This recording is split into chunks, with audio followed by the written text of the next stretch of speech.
Baba in 1975 when I was just 22 years old. And I went to our centre in London, and Sudesh Devi, who knows Sudesh Devi here, Yeah. all of us know, she gave me the course. I think I was her first course in English. And the centre of London in those days was tiny, much smaller than this room here. But there were three sisters, Daddy Gently, Sister Gently, and Sister Sudesh. So it was a very powerful atmosphere. And after just 2 months, Daddy Gently suggested that I go to Madhavan to meet Baba. And I think Daddy thought, get him to Madhavan before he runs away somewhere. So I went to Madhavan. And in those days, Madhavan was very small. There was only under Bhavan. There was only 30 Madhavan Nivasis. And my first meeting with Baba was in the history hall. And I remember there was about this many people. In those days, it was a very small organization. And Baba came and spoke the Muli. This was December 1975. And at the end of the Muli, I was invited to come and sit in front of Baba and meet Baba. And Baba would always meet with Drishti. And so Baba's Drishti, I felt, was like a laser beam that went so deep into the soul. It's almost like Baba scanned all the memory track, all the sanskaras. It was like his Drishti fell on a part of me that had gone to sleep. I would say the original me, the pure me, the deity me. And it's almost like Baba's Drishti just massaged that to the surface. And in a way, it introduced me to who I really was. And that night, Baba gave me the gift of self-respect. Somehow, Baba introduced me to utter the feeling of who I really was. And then Baba asked me 2 questions. So I was just a few months in here, very new. And Baba's first question was, do you have one Shiv Baba and none other? Yes. You can't say no to Baba.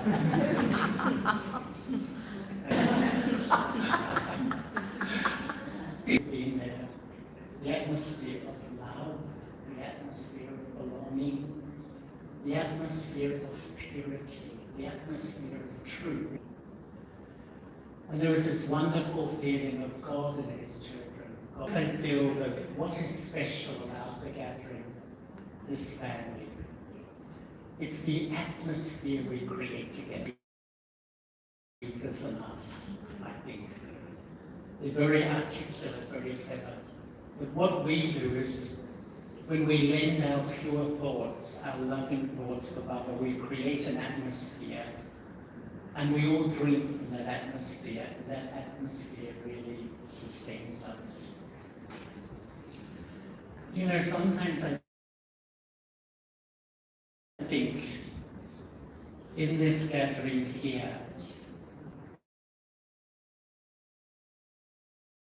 was in the golden age. The golden age, 5,000 years ago, began with just 900,000 souls. And everyone sitting in this room was there. Wow. You feel you were Wow, Baba, wow. That atmosphere in the world, absolutely unique. And in the golden age, Lakshmi and Ryan, the rulers, are like everyone's parents. They feel It's like a huge family of 900,000 people. All of us were members, and such an honor to be part of that gathering. But when we came to the corporate hour of the gathering, and we went to different parts of Bharat, and in those days Bharat just wasn't India, it stretched right up to Afghanistan, right over to Thailand. Yeah, Bharat was huge. And we started to disperse all around the world. We went into different religions. And so we lost the feeling. And yet, the memory of this loving gathering, where you feel everyone searched for it. We searched in the corporate, we searched in the INA. Stories of how people find Baba is so wonderful.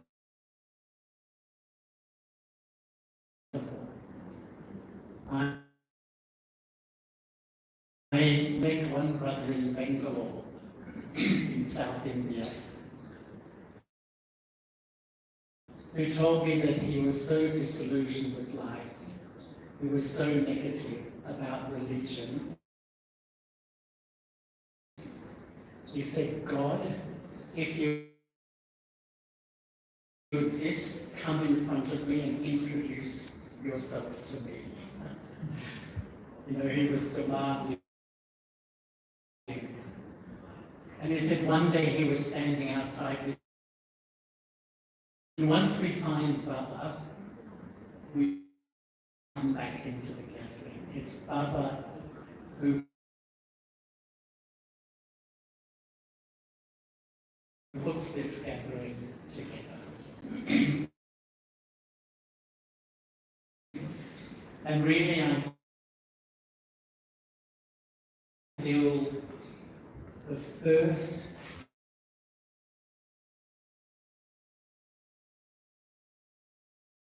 power of this gathering is love.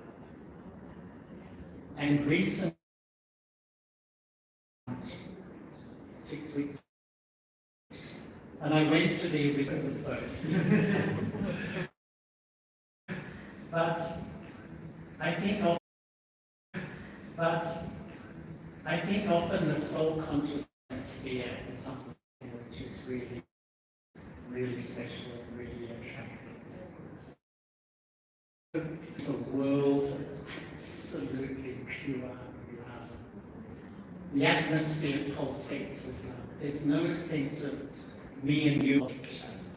There's no concept of duality. So Daddy Manoharendra gave us Krishna. I didn't go to trance, unfortunately. I didn't go to trance, unfortunately. But one young brother from London, he was only 16 years old. And later we asked him, what did you experience? And he said,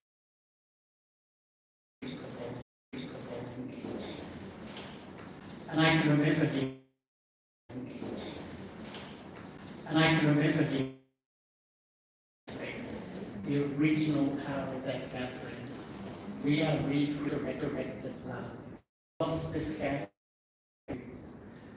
And then God gives us this incredible education. As Father said, incredible education. As Father said, true love exists. Fear into my life, fear and insecurity, because that object will go.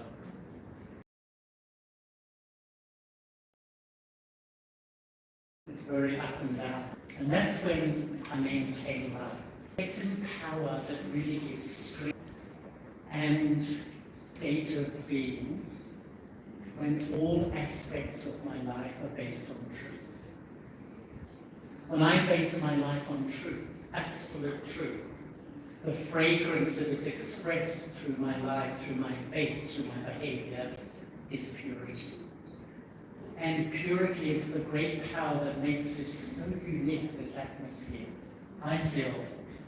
And it's like, I feel in the end, we learn to, we fall in love with purity in a sense, because it's purity that makes us feel close to each other. And, you know, how can I know my level of purity? It's in my relationships with others that I can tell. And at the end of the cycle, we all have the whole spectrum of sanskaras. All of us here have the capacity to be so lovely, so respectful, so sweet. But we also have the capacity at the other end of the spectrum to be so sensitive, so easily hurt, so easily upset. And when we come in front of another person, their face, their vibrations, their words triggers feelings inside me. And the one with knowledge sees itself. But the one without knowledge projects onto the other. And this is really where we're learning how to re-establish the power of purity by understanding my own original sanskaras in this way. I know my sanskaras have changed.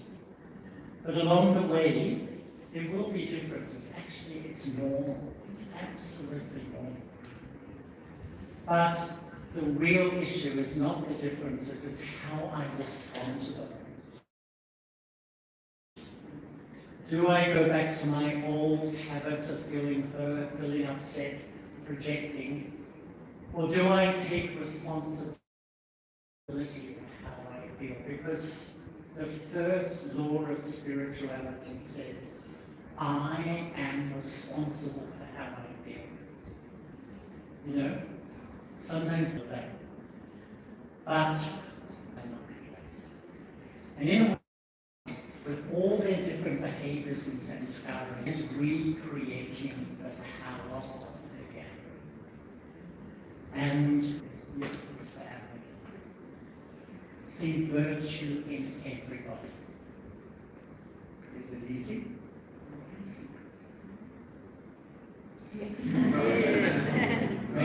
Keep practicing.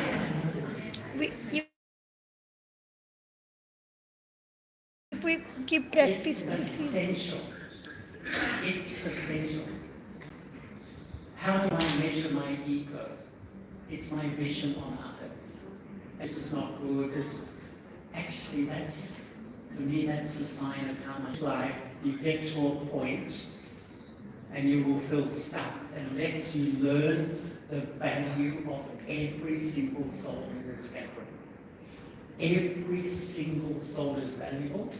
Every single soul has virtue. Every single soul has beauty. Baba loves everyone, Baba accepts everyone. And that's what Baba wants me to do as well. It's my reactions to people. If I reject somebody, and you know Daddy Janki once said, the most tamo pradhan of all sanskaras is to reject another person. We all need to belong. Everyone needs to feel a part of this gathering. And if I reject someone, or if I hold a grudge against somebody, or I give someone a silent treatment, you know, the silent exists on the planet. Actually, it's not about them. It's showing me I still have these sanskaras in me. The other person is just an instrument to show me. They're an instrument to trigger what is in me. This is spiritual responsibility for me to back onto other people. If I'm what in my mind is constantly critical, finding fault, things like that, you know, or I find a special friend and we start to talk to, you know, this person like this, this person like that. You know, Or I get very easily upset. Little things happen and that makes me disturbed. Once again, it's not about the other person. The other person's a messenger. And their behavior, their face is showing what sanskaras are still left in me. What are Rajyog sanskaras, preferences? I like you, I don't like you. I approve of this behavior, I don't approve of that behavior. What are Sattva sanskaras? Sattva sanskaras are really when I have good wishes for people, I have love for people, I have compassion when people are struggling, finding life is difficult. You know, this is our original sanskaras, and it's my Sattva sanskaras that bring the gathering together. When I can see the beauty in every soul, when I can see the value in everyone, I know I've transformed, I know that my sanskaras are pure, because I'm contributing to the beauty of this gathering. What is Sattva sanskaras? When someone has no love for me, still I can have good wishes for them. Is it possible? Yes. Yeah. Baba teaches every day. Really, truly. Baba takes us to such a high level because in one way, the power, we create the power in the Brahma is my family. Every human soul, there's 8 billion human souls. Personally, I feel belonging to everybody. Whether they agree with me or they don't agree with me. Whatever is their background, we are a human family of 8 billion souls. And you know, the power created in this gathering will influence the whole world. Because when we change and we start to resonate on the frequency of soul consciousness, it's like an energy that's influencing the whole planet at the moment. And the power of this gathering, I feel, is having this subtle transformation of the world. Since Baba came, look at the change in the role of women in the world. It's actually Baba's influence. It's Baba's. Because Baba put the sisters in front right from the beginning. And all over that's now changing in all cultures of the world.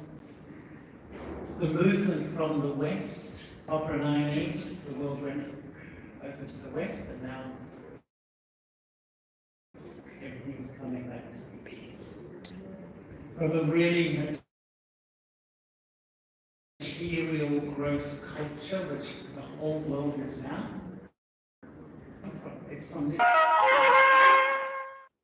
As we become soul conscious, this vibration influences the world. You know, Daddy James said, all Baba needs is 108 souls to change the world. When there's 108 souls resonating on a similar vibration to Baba, people are feeling that. People are feeling that vibration. So this gathering, the power of vibrations of this gathering is doing its work everywhere. So the power of love is the first power of the gathering. The power of purity is the second. The third is the power of unity and harmony. And I think that once Baba said that when there's individual purity, there can be harmony together. When all of us work on our own purity, we can work together. Is there a better feeling in life than when you feel a real part of a family, a community? You feel you really belong? That's the best feeling, isn't it? And Sense of belonging. if there's differences, a clash of sanskaras, if there's conflict, it's not just conflict. Deep down, it doesn't feel right because we've experienced perfect unity. We have experienced it in the Golden Age. And that's why when we have differences with someone, deep down it feels, this is not right, it shouldn't be happening, because we have lived in the time when there's absolute unity in our world. And this is why I think one of my favorite things is to sit in a yoga bhatti with a group of Brahmins. And the power of that gathering, that atmosphere. Who loves a yoga bhatti with that? Don't you find the atmosphere? You know, when I started, I was in London, then I went back to Melbourne. And there was a small group of us who started the centre in 1977. And on the weekends, we would all work during the week, we didn't have much to do. Every Saturday and Sunday, we would have 4 hours meditation together, sometimes 8 hours. The atmosphere we created, we were like flying. It was amazing, absolutely flying. Because there's nothing more powerful than a pure thought. What is a pure thought? A pure thought is a thought of I, the incorporeal soul, absorbed in the love of my incorporeal Baba. And when the soul is just completely absorbed with Baba, the purest thoughts, that energy, that vibration, influences us and influences the atmosphere. The yajna began with 14 years of intense meditation. And I feel at the end, as the world starts to go into upheaval, we will all sit together, just spreading these vibrations once again. So each one of us is important in this gathering. Every single individual is important to this gathering. And if I really feel in my heart I belong and I have to contribute my specialties into this gathering, then the gathering really is something incredibly special. So I think it's really lovely to be with you all. And I think tomorrow we're going to have a little inauguration. And I just, like to thank Sister La, because she's had such a vision here to do something special, so that people can come to this place and feel uplifted. They can have the experience of being a part of this gathering, so they can feel happy, they can feel peace. And I think it's a great vision, and it's so lovely that my sweet brother and sister have been so loving.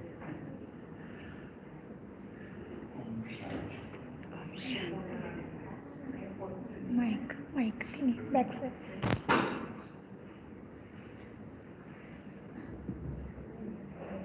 Thank you, Brother Shaw. เราได้บันทึกทุกสิ่งที่สวยงามในการสืบทอดเรื่องราวของชีวิตที่ก่อนที่เราจะเริ่มทำอะไรด้วยกันชีวิตนั้นต้องมีการรับฟังสิ่งไหนที่เรียกว่าเป็นสิริมงคลที่สุดแต่พระพุทธเจ้าก็ได้ทำหน้าที่ในการถ่ายทอดประสบการณ์ชีวิตที่สูงค่าและเราทั้งหมดอาจจะไม่ได้อยู่ในเวลานั้นในการถ่ายทอดด้วยหัวใจแต่เกิดความรู้สึกเดียวกันเนี่ยที่ว่าเราเป็นสิ่งสำคัญ So we are listening to his experience, which is really worth hearing, because we don't have the same experience like you. I think the greatest gift that God gives to us is the occasion, is the experience of the senior. So I love to hear it on and on and on. อันนี้คือสิ่งไหนที่ว่าอะไรก็ตามเมื่อไหร่ก็ตามที่เราไปอยู่ณที่ใดที่มีประสบการณ์ของซีเนียร์ซึ่งอยู่ในชีวิตแห่งการเรียนรู้กับความรักที่หวังให้จากการหล่อเลี้ยงที่ส่งพลังของเขาเนี่ยมันมาถึงเราได้ด้วยกระแสเป็นปฏิบัติที่ก็ต้องขอบคุณค่ะแต่บนวัตถุชาลีพูดแล้วเมื่อกี้นะว่า Is there anyone who has translated from Thai to English? So I better keep myself safe. Anyway, I was so brother can translate for them. Yeah, sure. Yeah. Hey. You may hold it and maybe so I better say my quote in English. So might as well, Yeah.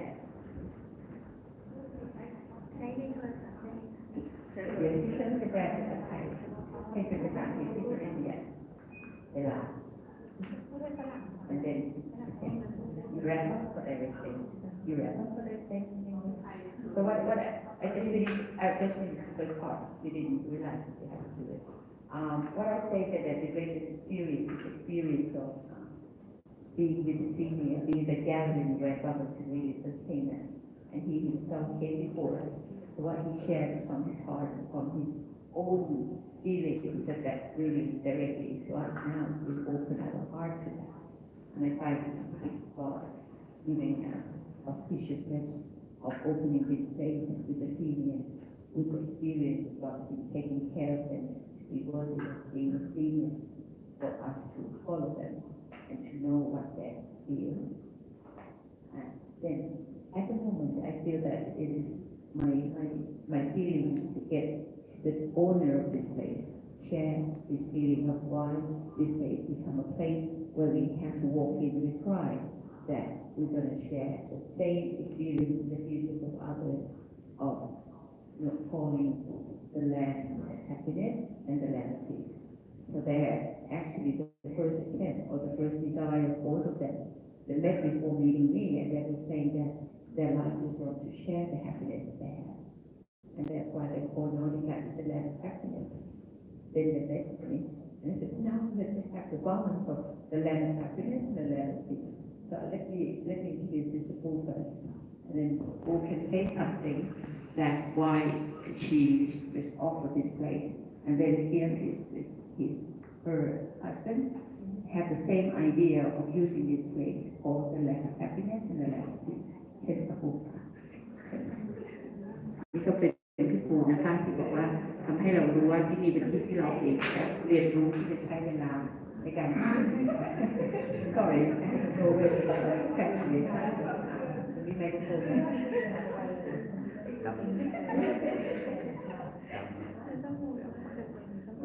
because of time it's not you don't know when to switch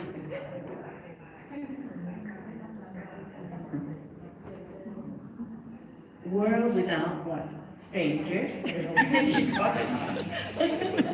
world without strangers อันนี้ก็คือครูก็เลยบอกว่าโลกนี้ไม่มีคนแปลกหน้าเวลานี้รู้สึกยังไงเหมือนที่เขียนไว้หน้าอกหรือเปล่าต่อไปที่